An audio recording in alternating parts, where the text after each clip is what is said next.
Bonjour à tous et bienvenue à nouveau.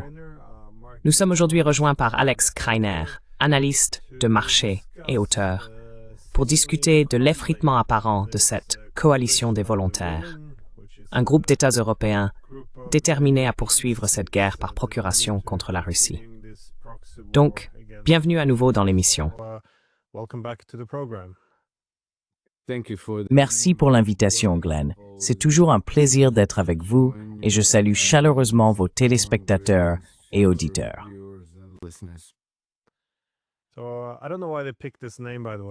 Je ne sais pas pourquoi ils ont choisi ce nom d'ailleurs. La coalition des volontaires. Encore une fois, c'est le même nom que le groupe de pays qui a envahi l'Irak. Je n'en suis pas certain, mais il ne semble pas que cette coalition fonctionne très bien non plus. C'est-à-dire qu'ils semblent avoir épuisé leurs armes. Ils n'ont plus de soldats ukrainiens, ils n'ont plus d'argent, et maintenant il semble qu'il manque aussi de capital politique.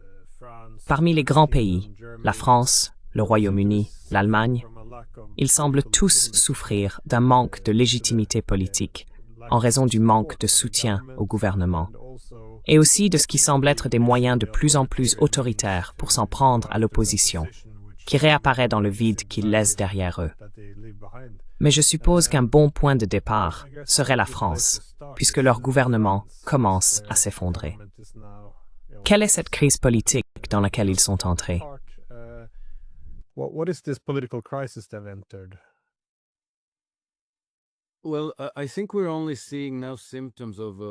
Eh bien, je pense que nous ne voyons que maintenant les symptômes d'une crise qui couvait sous la surface depuis très longtemps.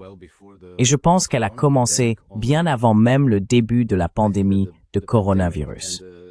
Je crois que la pandémie et les opérations psychologiques menées contre la population pendant cette période l'ont dérayée et retardée.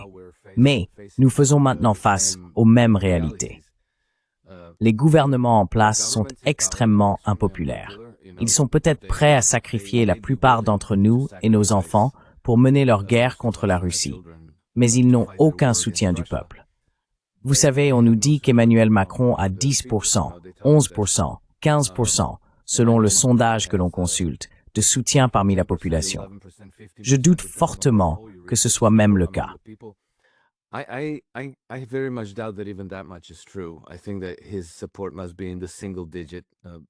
Je pense que son soutien doit être à un chiffre, principalement de la part de personnes qui ne prêtent aucune attention. Et la même situation existe au Royaume-Uni et en Allemagne. Nous voyons que les démocraties dans ces pays sont attaquées par des dirigeants de partis populistes qui meurent soudainement. Vous savez, c'est un développement profondément suspect en Allemagne, où l'AfD est devenu le parti le plus populaire, qui ne veut aucune implication dans la guerre en Ukraine et souhaite rétablir ses relations avec la Russie. Et nous avons vu qu'en l'espace de 2 semaines, 7 de leurs candidats sont morts subitement. On balaie cela d'un revers de main en disant « Eh bien, c'est purement une coïncidence, rien de suspect là-dedans ». Mais en même temps, aucun candidat des autres partis n'est mort. Ce serait sans doute moins suspect, je suppose, s'ils n'avaient pas qualifié le parti d'organisation extrémiste et parlé de choses négatives.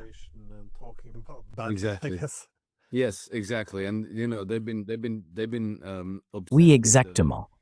Et vous savez, ils sont obsédés depuis quelques années par l'idée de rendre l'AfD illégale ou d'empêcher ce parti de se présenter aux élections. Nous avons vu hier que le gouvernement Borne en France, non, avant-hier, a perdu le vote de confiance, ce qui place le président Macron dans une situation très difficile. Et il y a maintenant des procédures officielles pour destituer Macron en France. Et lui-même est prêt à simplement assumer ses pouvoirs dictatoriaux et à gouverner par décret, à passer complètement outre la démocratie française. Nous avons vu des attaques contre la démocratie en Slovaquie, où il y a eu une tentative d'assassinat contre Robert Fico. Nous avons vu une attaque contre la démocratie en Roumanie, où Călin Georgescu a été disqualifié de la course à la présidence et même arrêté.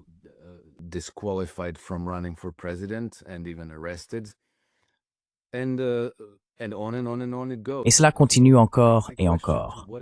Je me demande donc dans quelle mesure une coalition de volontaires, rassemblée à partir de tous ces dirigeants impopulaires à la légitimité douteuse, peut réellement soutenir l'Ukraine, qui est le pays le plus corrompu du monde, avec un président totalement illégitime, puisque son mandat a expiré en mai 2024. Il est donc de fait un dictateur qui a simplement usurpé la présidence de l'Ukraine. Comment ça pourrait-il fonctionner? Et je crains que la manière dont ils essaieront de faire fonctionner tout cela soit de continuer à annuler la démocratie, de continuer à anéantir l'économie européenne. Car souvenez-vous, les gens ne partent pas en guerre lorsqu'ils se sentent heureux, prospères et qu'ils envisagent l'avenir avec optimisme.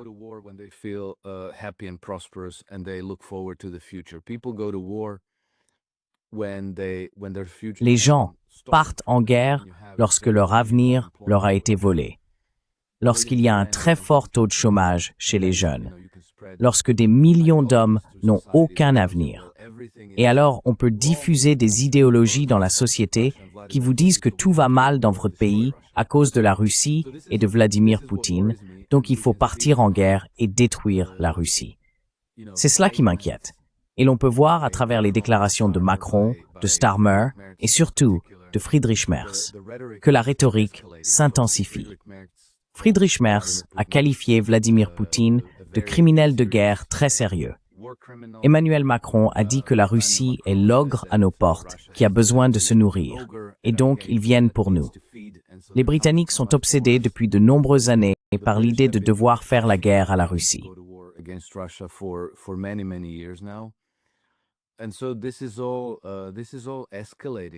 Tout cela s'intensifie donc progressivement. Et lorsque vous combinez cette psychose avec un développement économique très faible, une récession qui s'aggrave, une hausse du chômage, une augmentation du coût de la vie, alors il ne s'agit peut-être que de galvaniser la société avec quelque chose comme une opération sous faux drapeau. Nous savons, d'après les déclarations de certains dirigeants, comme Radek Sikorski en Pologne et d'autres, qu'ils pensent que l'Europe pourrait être prête pour la guerre d'ici 2029 ou 2030. Je pense donc que nous verrons cette psychose et cette propagande s'intensifier progressivement. Et puis, à un moment donné, nous pourrions même assister à cette fameuse attaque sous faux drapeau, dont nul ne sait à quoi elle pourrait ressembler. Mais cela s'est déjà produit par le passé, et rien ne permet de penser que cela ne se reproduira pas à l'avenir.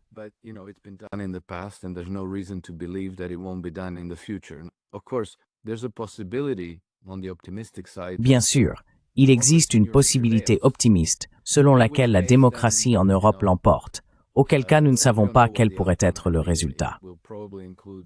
Cela inclura probablement la désintégration de l'Union européenne, la désintégration de l'OTAN et la formation d'un nouvel ordre mondial, avec des pays européens individuels ou des groupes de pays qui pourraient devenir partenaires des BRICS, rejoindre l'OCS, lever les sanctions contre la Russie et ouvrir leur marché à l'Est vers la Russie, la Biélorussie, etc. Cela pourrait être un développement positif. Mais je pense qu'au final, il s'agit d'un affrontement entre les peuples et leurs gouvernements actuels, qui sont tous dans le camp mondialiste et qui se trouvent également très proches des cercles bancaires. And they all happen to be also very close to the banking circles. Macron is a former Rothschild banker. Vous savez, Macron est un ancien banquier de chez Rothschild. Friedrich Merz, en Allemagne, est l'ancien patron de BlackRock en Allemagne. Keir Starmer n'est pas banquier, mais c'est un étrange sous-fifre de Tony Blair, qui lui est, vous savez, une figure incontournable de la City de Londres. Et puis tout ce camp mondialiste semble être dirigé par ces mêmes personnages ou des profils similaires, comme Mark Carney et Mario Draghi. Ils ont tous un point commun.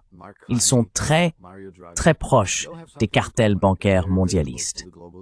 Et donc, je pense qu'au fond, c'est ça le vrai conflit.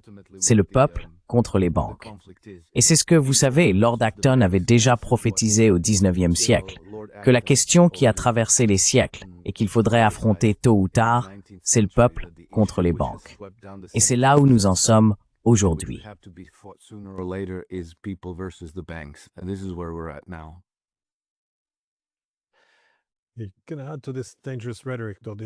On peut ajouter à cette rhétorique dangereuse ce document, divulgué en provenance de France, du ministère de la Santé, qui indique que les hôpitaux français ont reçu l'ordre de se préparer à une guerre majeure en Europe d'ici mars 2026, donc essentiellement dans quelques mois.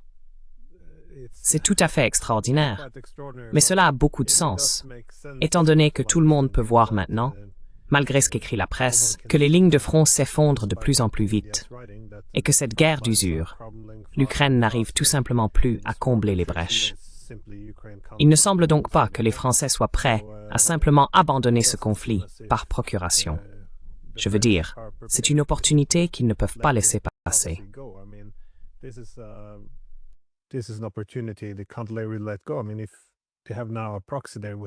Je veux dire, s'ils disposent maintenant d'un proxy là-bas, avec des centaines de milliers de soldats à leur disposition pour affronter les Russes, et que tout cela venait à s'effondrer, et qu'ils étaient personnellement tenus responsables de ce qu'ils ont fait au cours de la dernière décennie, ce serait une catastrophe. Mais malgré tout, se préparer à une guerre avec la Russie, je ne suis pas sûr de comprendre comment ils pensent que cela va se dérouler. Mais tu as évoqué la situation au Royaume-Uni, et nous avons Keir Starmer qui met en garde contre ce trou énorme dans le budget qu'il va falloir combler. De toute évidence, ils ne vont pas le combler en réduisant le financement militaire de la guerre par procuration contre la Russie, mais à quel point ce problème économique est-il réellement grave?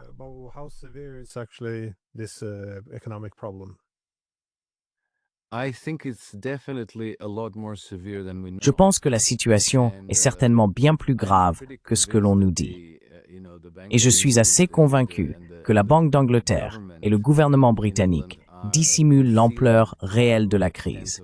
Car lorsque Keir Starmer est arrivé au pouvoir, il a tenu à avertir le pays au sujet du trou noir de 22 milliards de livres dans les finances nationales, comme il l'a dit, qu'il aurait soi-disant découvert seulement en prenant ses fonctions et en examinant les comptes. Mais lorsqu'il était dans l'opposition, ce même Keir Starmer mettait en garde contre un trou noir de 32 milliards de livres.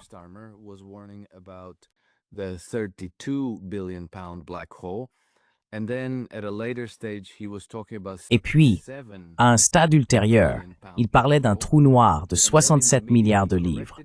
Puis dans les médias, il s'est corrigé et a dit « pas 67 ». Un trou noir de 76 milliards de livres. Et puis, vous savez, lorsqu'il n'était plus dans l'opposition ou qu'il était au gouvernement, soudainement, le trou noir s'est réduit à 22 milliards de livres. Donc, je pense que c'est un jeu psychologique qui consiste, disons, à effrayer suffisamment la population pour justifier l'imposition d'une austérité sauvage aux gens ordinaires et aux petites et moyennes entreprises, tout en évitant de paniquer les marchés au point qu'ils abandonnent le Royaume-Uni et se débarrassent de leur gilt et de la livre sterling.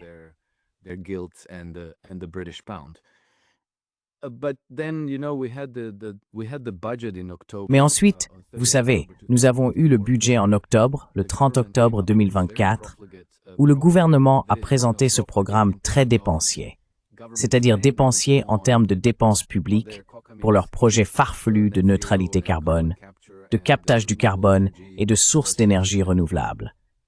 Et, vous savez, d'assombrissement du ciel, tout en couvrant la campagne de panneaux solaires pour produire de l'électricité. Mais en même temps, ils réduisent toutes sortes de prestations sociales pour la population, augmentent les impôts sur les entreprises et continuent d'avoir un déficit budgétaire très important. Pas tout à fait aussi important que ce que Liz Truss et Kwasi Kwarteng proposaient il y a quelques années, ce qui a coûté à Liz Truss son poste de première ministre.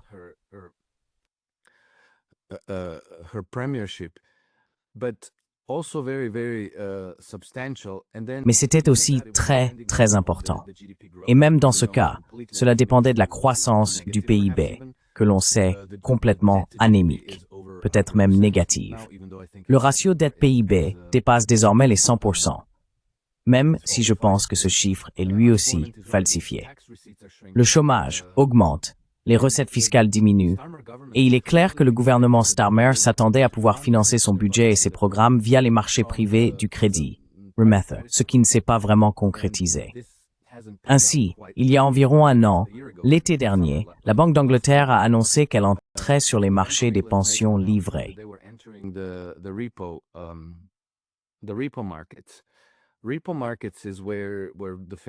Les marchés des pensions sont des lieux où les institutions financières obtiennent régulièrement des financements à très court terme afin de pouvoir clôturer et équilibrer leurs comptes à la fin de chaque journée.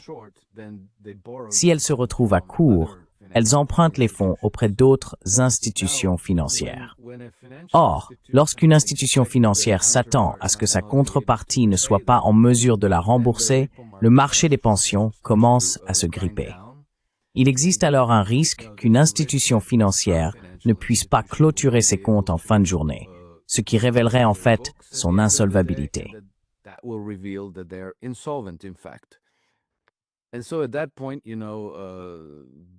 À ce moment-là, l'établissement financier panique et fait entrer la Banque centrale dans le jeu afin qu'elle puisse fournir une liquidité infinie au système.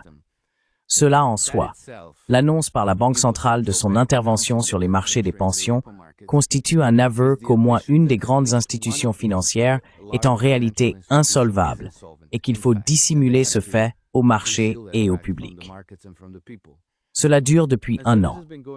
Nous ne savons pas où nous en sommes, car les marchés des pensions sont extrêmement opaques. Donc personne ne sait vraiment combien de liquidités la Banque centrale a injecté dans les marchés.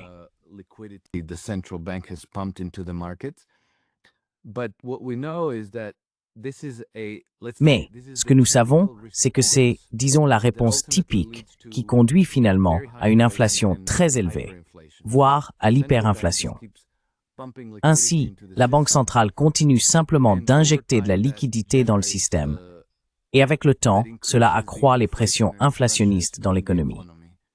Et donc, vous savez, c'est exactement le même syndrome que nous avons observé dans des pays comme le Zimbabwe en 2009, l'Argentine, le Venezuela en 2015-2016, et Israël au milieu des années 1980, et ainsi de suite. Et cela se termine toujours de la même manière. Les taux d'intérêt s'envolent, la monnaie s'effondre.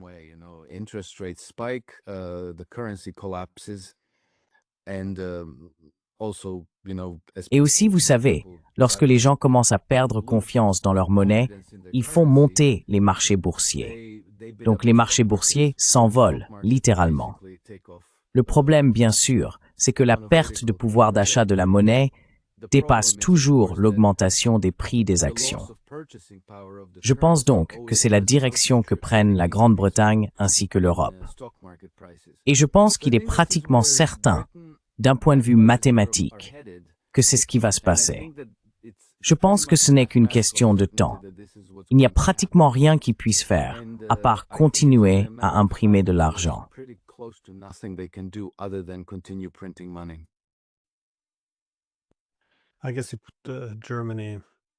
Je suppose que vous mettez l'Allemagne dans la même catégorie.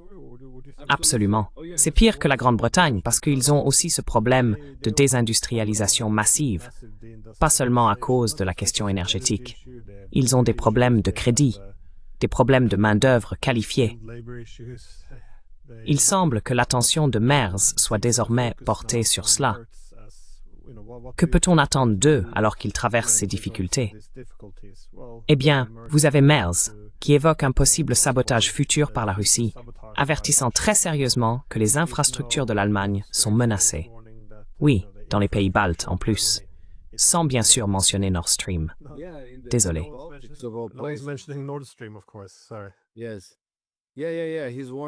Oui, il met en garde contre le fait que la Russie pourrait attaquer les infrastructures allemandes dans les pays baltes.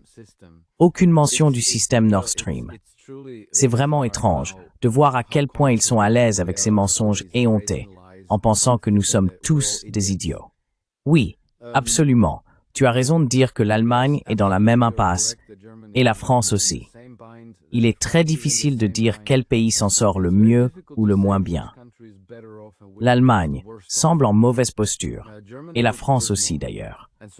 Mais tu sais, les marchés financiers semblent avoir désigné la Grande-Bretagne comme le maillon faible, car j'ai en fait prédit ce résultat depuis 2021, depuis août, lorsque les États-Unis se sont retirés d'Afghanistan. Car c'est à ce moment-là que tu as commencé à voir ces réactions étrangement hystériques au retrait américain de la part de la Grande-Bretagne. Ce que j'ai trouvé très étrange, tu sais, pour un partenaire junior dans ses aventures impériales.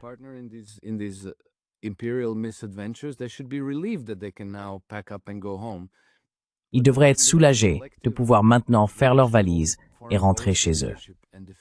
Mais vous savez, la direction collective de la politique étrangère britannique et l'establishment de la défense étaient absolument hystériques.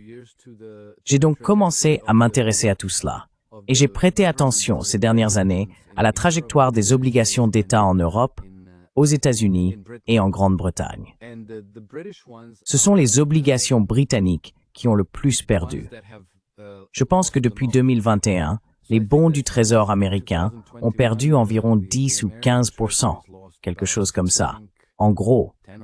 Mais les yields britanniques à 10 ans ont chuté de 30%, et les obligations européennes d'environ 24, 25, 26%, quelque chose comme ça. J'ai pas regardé ces chiffres depuis quelques semaines, mais à vue de nez, c'est à peu près ça.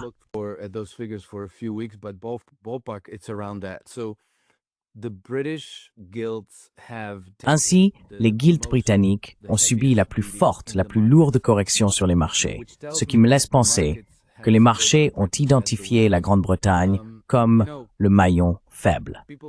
Vous savez, certains pourraient dire, eh bien, qui sont les marchés? Que sont les marchés?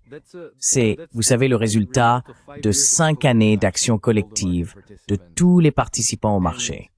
Et vous savez, il existe une certaine forme de sagesse collective sur les marchés. Peut-être pas à court terme, mais sur le long terme, les marchés ont tendance à saisir la réalité. Donc, même si les statistiques elles-mêmes ne sont pas très transparentes et qu'il est très difficile d'essayer de comparer de manière équitable, il est très clair que les États-Unis sont dans la position la plus forte et que l'économie et le système financier britannique sont probablement les plus proches de l'effondrement.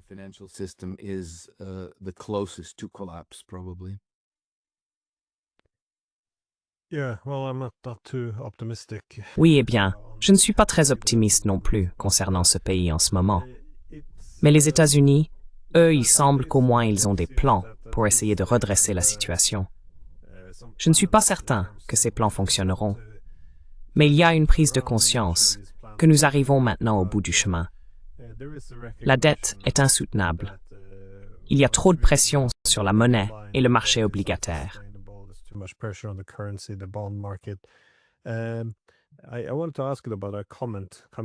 Je voulais vous interroger au sujet d'un commentaire d'Anton Kobiakov, un conseiller principal du président Poutine, qui a affirmé que les États-Unis transféreraient probablement leurs dettes vers des stablecoins. Encore une fois, tout déplacé dans un nuage crypto, puis commenceraient à la dévaluer et en fait à effacer leurs dettes pour repartir de zéro. Cela semble très dramatique et radical, mais encore une fois, nous vivons une période très inhabituelle. Nous sommes arrivés au bout du chemin en ce qui concerne le fonctionnement de ce modèle économique au cours des dernières décennies. Donc, j'imagine que mes questions sont doubles. Est-ce possible? Et pensez-vous qu'ils iraient jusque-là, ou qu'ils envisageraient la crypto comme un moyen de détruire ou d'effacer leurs dettes? Je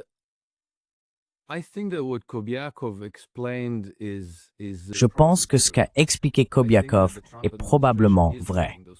Je pense que l'administration Trump prépare effectivement ses plans et qu'il faut faire quelque chose car la situation est totalement insoutenable. On parle souvent des États-Unis comme ayant 37 000 milliards de dollars de dette, mais cela ne concerne que la dette du gouvernement fédéral.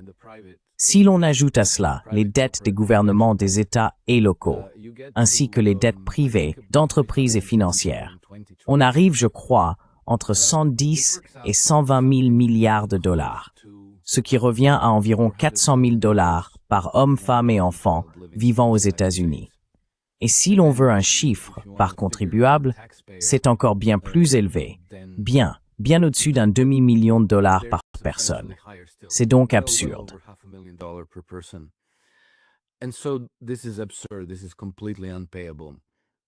C'est totalement impayable. L'ensemble du système est insoutenable. Il y a, disons, 115 000 milliards de dollars de dette totale sur les marchés du crédit dans le système, alors qu'il n'y a qu'environ 6 000 milliards de dollars de monnaie en circulation disponible pour le remboursement de ces dettes. C'est la définition même de l'insoutenabilité. Et ce n'est qu'une question de temps avant que le système ne s'effondre. En général, il existe quelques moyens de gérer ce fardeau de la dette.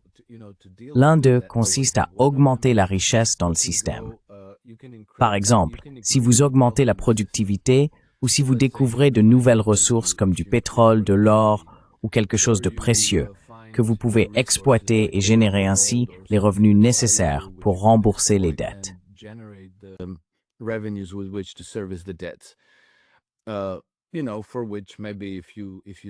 Vous savez peut-être que si vous preniez une partie du Canada ou du Groenland, cela aiderait. Ou si vous preniez le contrôle des ressources pétrolières du Venezuela, cela aiderait aussi. Donc, c'est une façon de faire. Et il y a d'autres moyens. Vous savez, si on ne parle pas d'une augmentation de la productivité ou de la richesse, alors on parle de défaut de paiement. Ce qui peut être une répudiation pure et simple, où l'on dit « Eh bien, vous savez, nous ne pouvons pas honorer ces dettes, donc nous ne le ferons pas. Et voilà, vos obligations ne valent plus rien. » Un autre moyen, plus doux et plus subtil, c'est l'inflation.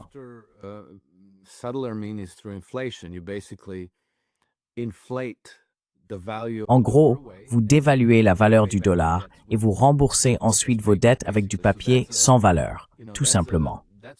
C'est ce que fait pratiquement toute économie qui se retrouve sous le poids de dettes impossibles à rembourser. Ils impriment de l'argent et paient la dette avec de la monnaie nouvellement créée, et ils font ainsi défaut. Et vous savez, l'aspect négatif, c'est que l'inflation est extrêmement néfaste pour un système économique. Vous pourriez donc détruire votre économie et risquer de compromettre le développement économique pendant de nombreuses années, voire des décennies, si vous choisissez cette voie.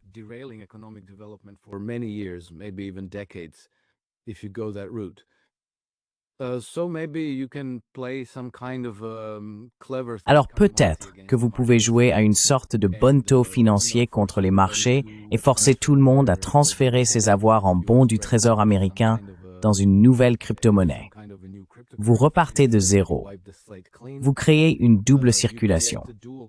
Une pour les marchés extérieurs, disons, pour les investisseurs et le commerce international. Et ensuite, vous protégez la monnaie nationale des pressions qui pourraient venir de l'étranger et représenter un choc pour l'économie américaine.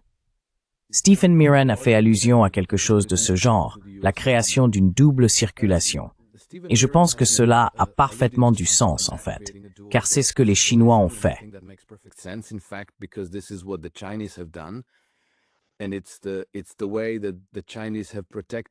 Et c'est ainsi que les Chinois se sont protégés de la crise financière asiatique de 1997, lorsque pratiquement toutes les économies d'Asie de l'Est se sont effondrées, à l'exception de la Chine, car sa monnaie nationale était à l'abri des chocs extérieurs. Je pense donc que c'est la direction que souhaite prendre l'administration américaine. Comment ils vont s'y prendre, je l'ignore sincèrement. Mais je pense qu'une mesure de ce genre va finir par arriver. Et je pense que certains développements pourraient survenir assez rapidement et ils pourraient finir. Je pense qu'ils pourraient finir par être très déstabilisants pour les marchés.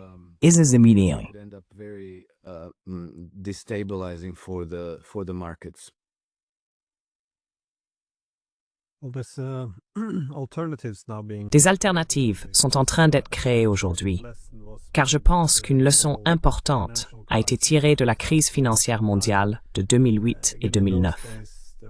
À cette époque, il y avait une telle dépendance envers les États-Unis et l'Occident politique que si les États-Unis éternuaient, le monde entier attrapait un rhume.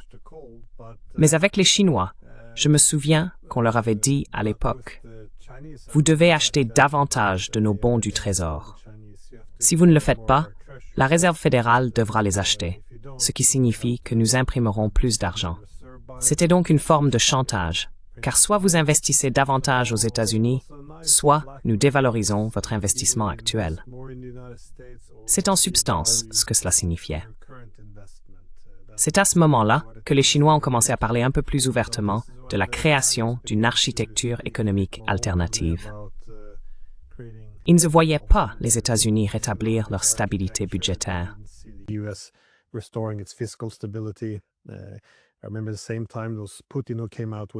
Je me souviens qu'à la même époque, c'est Poutine qui avait déclaré que les États-Unis et le dollar américain étaient comme une sangsue, cherchant à aspirer le sang de la productivité du reste du monde.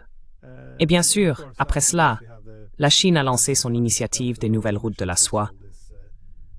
Toutes ces politiques industrielles technologiques, de nouvelles banques d'investissement en 2015, la Banque asiatique d'investissement dans les infrastructures et une plus grande internationalisation, ou du moins diversification des monnaies. Beaucoup de choses ont donc été faites pour se préparer à ce grand bouleversement à venir, afin de s'assurer qu'il ne soit pas entraîné vers le bas par les Américains et les Européens. Une partie de cela a été réalisée, je suppose, lors de cette récente réunion en Chine autour de l'Organisation de coopération de Shanghai. J'aimerais simplement avoir votre avis. À quel point pensez-vous que cette réunion a été significative pour préparer le reste du monde à, pour employer un langage dramatique, la chute de l'Occident?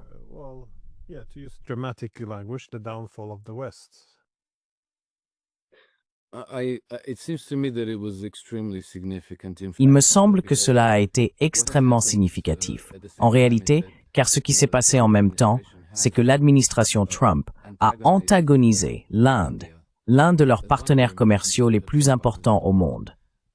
Apparemment, et je ne crois pas forcément que ce soit la véritable raison, ils punissent l'Inde pour avoir acheté de grandes quantités de pétrole russe.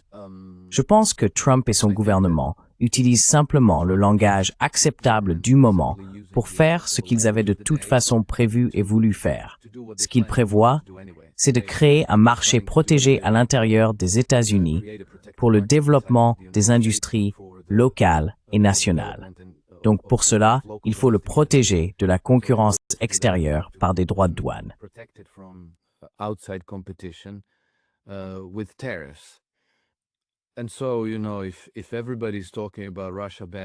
Donc vous savez, si tout le monde parle de la Russie, c'est mal, et qu'il faut punir la Russie et sanctionner la Russie, alors on peut simplement utiliser ce récit pour justifier ce qu'on voulait faire de toute façon. Parce que sinon, on s'aliène vraiment un allié sans raison valable, n'est-ce pas? Et je pense que la relation entre l'Inde et les États-Unis va être réparée. Ce n'est probablement pas fatal. Cela ne va pas les transformer en ennemis.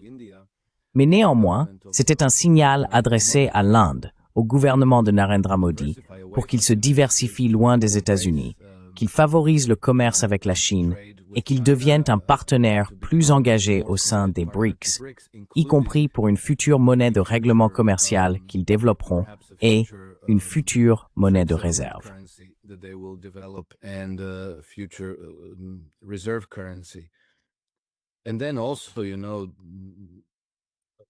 Et puis aussi, dans le même esprit que votre question, nous avons constaté que de plus en plus de banques centrales à travers le monde, même dans des pays alliés aux États-Unis, achètent de l'or à tour de bras comme actif de réserve. Il y a peut-être 20 ou 30 ans, tout le monde achetait simplement des bons du Trésor américain. L'or était impopulaire. Vous savez, il ne génère pas de rendement, alors que les bons du Trésor américain en génèrent un. Il y avait cette idée que l'or était une relique barbare, une chose du passé. Mais aujourd'hui, on voit que tout cela est en train de changer. Et en fait, la hausse du prix de l'or est principalement due aux banques centrales qui achètent de l'or comme actif de réserve.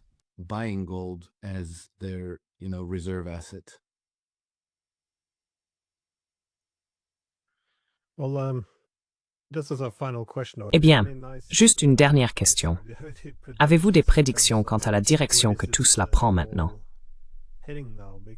Parce que la rhétorique, comme nous avons commencé à en parler, change à un rythme alarmant en Europe. Nous voyons maintenant qu'il y a des discussions sur des drones entrant dans l'espace aérien polonais, des drones russes. Encore une fois, je ne suis pas sûr que ce soit exact. Il y a de fortes chances que ce soit le cas, étant donné que les Russes mènent désormais davantage de frappes en profondeur contre des sites de production et des infrastructures. Encore une fois, la guerre d'attrition s'intensifie, les lignes de front s'effondrent. Et c'est dans ce contexte que Poutine a également averti que toute présence de troupes européennes en Ukraine serait considérée comme une cible légitime.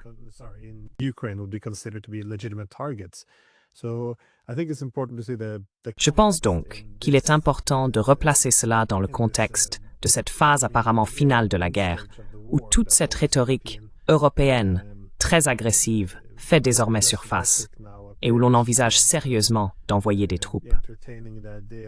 Je suis certain que les Britanniques et les Français ont déjà envoyé quelques forces spéciales dans des endroits comme Kiev et Odessa. Mais selon vous, qu'est-ce que nous sommes en train de voir? J'imagine qu'il ne reste plus beaucoup de cartes à jouer pour les Européens. Mais vous savez, le désespoir engendre souvent la stupidité. Donc je m'inquiète un peu que l'imprudence atteigne un nouveau niveau.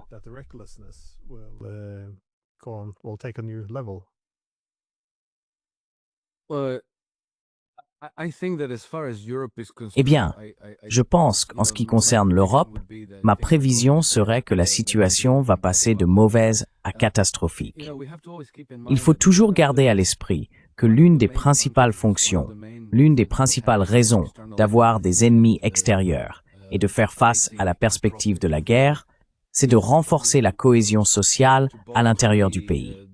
Parce que même si un gouvernement local est très impopulaire et a une légitimité discutable, s'il existe une menace crédible contre votre société venant de l'étranger, les gens ont tendance à se rallier au gouvernement. Ils ont tendance à se rallier aux dirigeants. Et donc ces dirigeants vont chercher à, essentiellement, à attiser la peur de l'ennemi extérieur au sein de la population. Il y aura donc de plus en plus de rapports sur les drones, les sous-marins, les cyberattaques, les attaques électromagnétiques et Dieu sait quoi d'autre. Hack attacks and EMF attacks and who knows what else. I think that a real attack from Russia would be Je pense qu'une véritable attaque de la Russie serait absolument un cadeau de Noël pour les gouvernements de Londres, Paris et Berlin. Eh bien, le gouvernement de Varsovie vient tout juste de remporter un mandat populaire. Ils n'ont peut-être pas autant besoin de cette guerre. Mais la Finlande, la Suède, la Norvège, l'Allemagne, la France et la Grande-Bretagne, principalement, adoreraient que la Russie organise une sorte d'attaque à laquelle ils pourraient se référer en disant « Voilà, nous vous l'avions dit, les Russes arrivent, nous devons tous nous unir et partir en guerre. » Cela permettrait non seulement de préserver les gouvernements, ou du moins de leur donner une chance de survivre, mais aussi de préserver le système en place, qui est aujourd'hui menacé, non seulement par des soulèvements sociaux, mais aussi par de potentielles révolutions et guerres civiles. Vous savez, j'ai écouté quelques conférences d'un chercheur américain en Angleterre.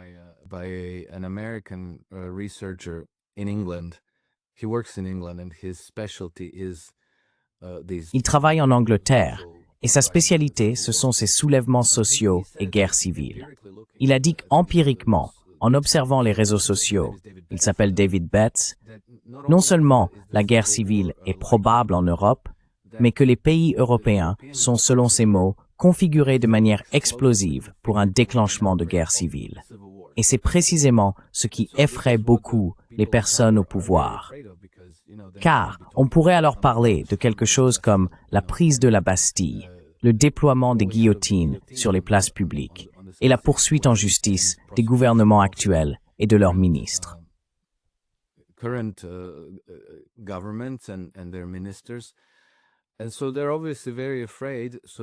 Ils ont donc évidemment très peur.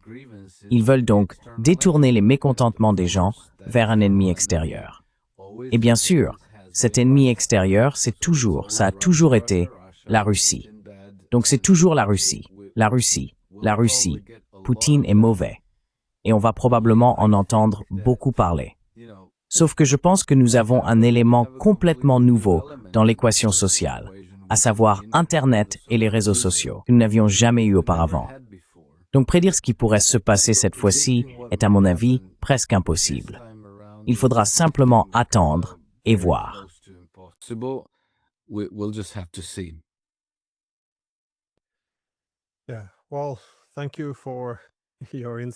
Oui, eh bien, merci pour vos éclairages à ce sujet. C'est extraordinaire que nous en soyons arrivés là. Et au lieu de chercher comment résoudre les problèmes, on assiste à cela, oui, comme vous l'avez dit, ces tactiques d'intimidation. Et vous auriez pu ajouter à cette liste la volonté désespérée d'attiser cette menace extérieure, avec ce récent rapport de von der Leyen, cette idée que les Russes bloquaient ou brouillaient électroniquement leurs signaux GPS. Oui, elle n'a pas pu atterrir. Or, comme l'a révélé Politico, cela ne s'est en réalité jamais produit.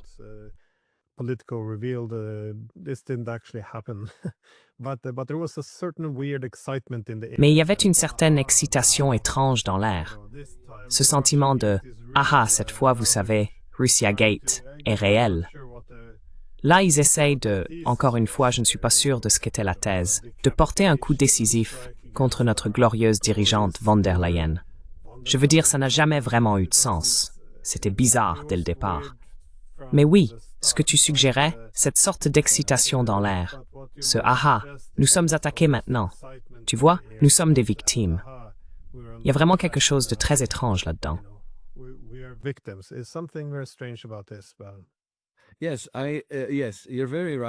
Oui, vous avez tout à fait raison. J'ai prêté attention à cet épisode et je me suis dit non, cela ne peut pas être vrai. Et bien sûr, il mentait. Mais je pense qu'il y a, je dirais, une extrême réticence de la part de la plupart des gens en Europe à envisager ne serait-ce qu'une guerre contre la Russie. Vous savez, pourquoi les gens devraient-ils partir en guerre? Le mieux qu'ils puissent espérer, c'est de revenir indemnes, de ne pas être blessés, de ne pas mourir. Il n'y a donc aucun avantage pour quiconque à faire la guerre contre la Russie ou à s'engager dans n'importe quel type de guerre. Il n'y a absolument aucun avantage, il n'y a que des inconvénients. Alors pourquoi quelqu'un voudrait-il faire la guerre contre la Russie?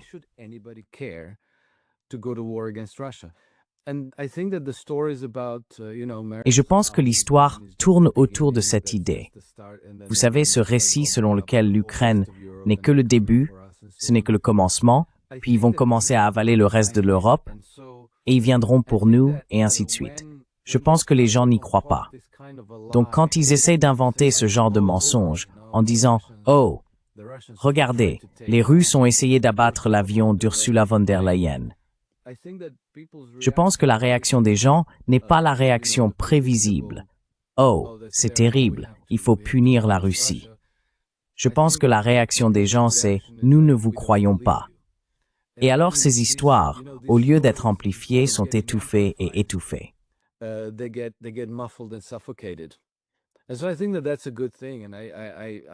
Et donc je pense que c'est une bonne chose. Et je suis sûr que beaucoup de gens pensent secrètement, eh bien, j'aurais aimé que les Russes réussissent si c'est ce qu'ils essayaient de faire avec Ursula von der Leyen. Parce qu'à ce que je sache, personne ne la supporte. Non seulement elle est illégitime et impopulaire, mais je ne connais personne qui l'apprécie. Et donc je pense que les gens veulent se débarrasser de ces dirigeants plutôt que d'envisager, même de loin, de se rallier derrière eux et de dire « Très bien, Ursula, conduis-nous à la guerre. Nous voulons nous battre et donner notre vie pour n'importe quelle raison que tu juges valable. »